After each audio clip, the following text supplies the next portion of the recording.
Dear अहो, तुमची डोकेदुखी नेहमीसाठी जाते. माझ्यासारख्या हसत्या खेळत्या मुलीला त्रास देऊन मंद करून टाकलं तुम्ही. सतत माझ्यावर संशय घेतला, पण देवा शपथ सांगते, मी तुमच्याशी कायम प्रामाणिक होते आणि राहीन. हे शब्द आहेत 4 महिन्यांपूर्वीच लग्न झालेल्या MBBS डॉक्टर तरुणीचे.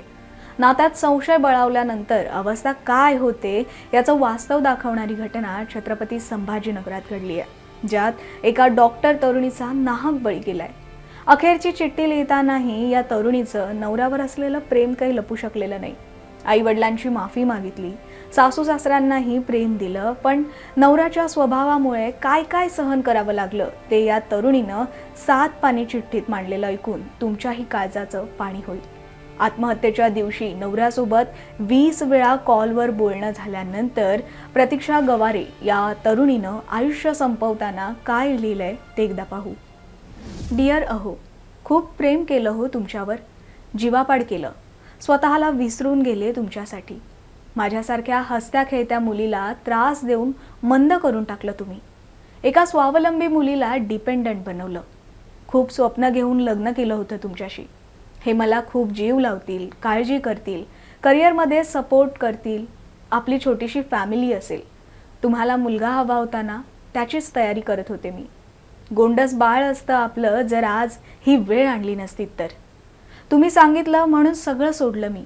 मित्र, मैत्रिणी, नातेवाईक, आईवडिलांशी, भावाशी बोलल्यावर तुम्हाला राग यायचा म्हणून त्यांनाही जास्त बोलत नव्हते. पण तरीही तुमचं पोट भरलं नाही. मोबाईल बदल म्हणाले, बदलला. नंबर बदलण्यासाठी वाद घातले, त्यासाठी पण तयार झाले, पण तुमचे डाऊट्स काही संपतच नाहीत. सतत माझ्या कॅरेक्टरवर संशय घेतात, पण देवा शपथ सांगते, मी तुमच्याशी प्रामाणिक होते, आहे आणि राहीन. माझ्या चारित्र्यात काहीच खोट नाही. मला जाब विचारला जातो, माझ्यावर नजर ठेवायला मित्रांना कॉल केला जातो, नोकरीच्या ठिकाणीही तुमचा धाक असतो. अहो, तुमच्या ओव्हर पॉझेसिव्हनेस आणि डॉमिनेटिंग नेचरमुळे मला खूप त्रास झालाय. माणसांना एवढं डॉमिनेटिंग नसावं. मी तुमची प्रायव्हेट प्रॉपर्टी असेल, पण प्रायव्हेट प्रॉपर्टीला जपावंही लागतं हे विसरून गेलात. तुमच्यापासून दूर जायची बिलकुल इच्छा नाही. तुमच्यासोबत जगायचं होतं मला, पण आपल्या लग्नापासून काहीच जमलं नाही. मला कधी समजून घेतलं नाही. मला फक्त रेस्ट्रिक्शन्समध्ये ठेवलं. याच त्रासाला कंटाळून मी स्वतःला संपवते. गोड आहात दिसायला, गोडच राहा. आणि कधी माझ्यावर थोडं पण प्रेम केलं असेल तर मला टाईट हग करूनच चितेवर ठेवा. बाकी आयुष्य मला विसरून आनंदानं जगा.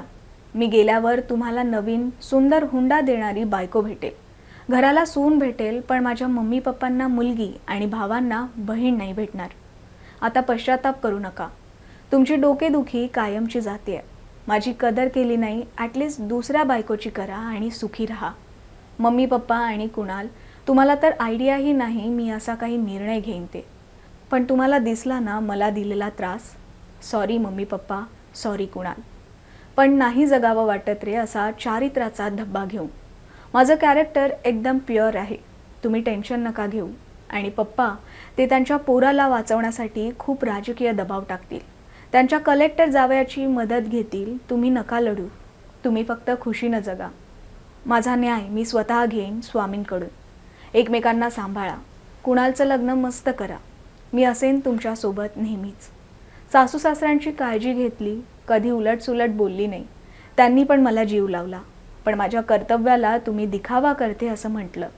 मला त्याचं फार वाईट वाटलं, म्हणून काल देवाला जाताना मम्मी पप्पांना कॉलही केला नाही. मला पटत नव्हतं, पण मी कंट्रोल केलं.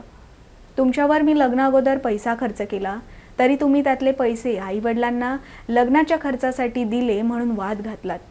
तो पैसा मी माझ्या कष्टानं आणि आईवडिलांच्या साथीनं कमावला. मला खूप मोठी गायनाकोलॉजिस्ट व्हायचं होतं, पण सगळं पाण्यात बुडवलं तुम्ही त्रास देऊन. शेवटी एवढंच म्हणेन, माझ्या आईवडिलांना मी नसले तरी कुणाल आहे, पण तुम्ही एकटे आहात. सासू सासऱ्यांना नीट सांभाळा. त्यांच्यावर चिडचिड करत जाऊ नका. I love you so much. Bye. You are a free bird now. यासोबतच तिनं एका कवितेच्या माध्यमातून आपल्या नवऱ्याविषयीचं प्रेमही व्यक्त केलं होतं. माझ्या मनीचे दुःख सारे कधी तू जाणलेच नाही. पावसात लपणारे अश्रू माझे तुला कधी दिसलेच नाही. तुझ्याचसाठी हुरहुरणाऱ्या हृदयास तू पाहिले नाही, तुझ्यासाठी झटणाऱ्या हाताला चुंबले नाही. नशीब बांधले होते आपले, नाही त्यात षडयंत्र काही. दोष याला त्याला देण्यात कसला अर्थ नाही. मनीचे भाव मनाचे घाव याला काही महत्त्व नाही. तुझ्या नजरेत मी फक्त स्त्री, आणखी काही नाही. तुझ्याच पासून सुख माझे, तुझ्याचसाठी सर्व काही. मी स्वतःला हरवून आले, याचे मला दुःख नाही. तू फक्त जपावे मला, याहून जास्त अपेक्षा नाही. तुझ्यासाठी मी सगळं करेन, यात शंका नाही. तुझ्याशी भांडता भांडता तुझ्यात किती गुंतले कळलेच नाही. तुझ्या प्रेमात पडताना मी स्वतःला कधी रोखले नाही. प्रतीक्षाच्या या अखेरच्या शब्दांनी तिच्या नातेवाईक आणि मित्रपरिवारामध्ये हळहळ व्यक्त केली जाते. तर पोटच्या लेकीला गमावल्यानंतर प्रतीक्षाच्या वडिलांनी पोलिसात धाव घेतली. पोलीस तपासात आता असं समोर आलंय की आत्महत्येच्या दिवशीच सकाळी 7 ते दुपारी 1 वाजेपर्यंत या नवरा बायकोंमध्ये 20 कॉल्स झाले होते. तसंच व्हॉट्सअपवर सुद्धा दोघांचं भांडण झालेलं. यानंतर हुंडाबळी आणि आत्महत्येस प्रवृत्त केल्याप्रकरणी सिडको पोलीस स्टेशनमध्ये प्रतीक्षाचा नवरा म्हणजेच प्रीतम विरोधात गुन्हा दाखल झालाय. पण प्रतीक्षाला रुग्णालयात दाखल करून गायब झालेला प्रीतम हा अजूनही फरारच आहे. त्याने त्याचा फोन बंद ठेवल्यामुळे अजूनही त्याचा पत्ता लागलेला नाही. पण पोलीस सध्या या प्रकरणाचा तपास करतायत.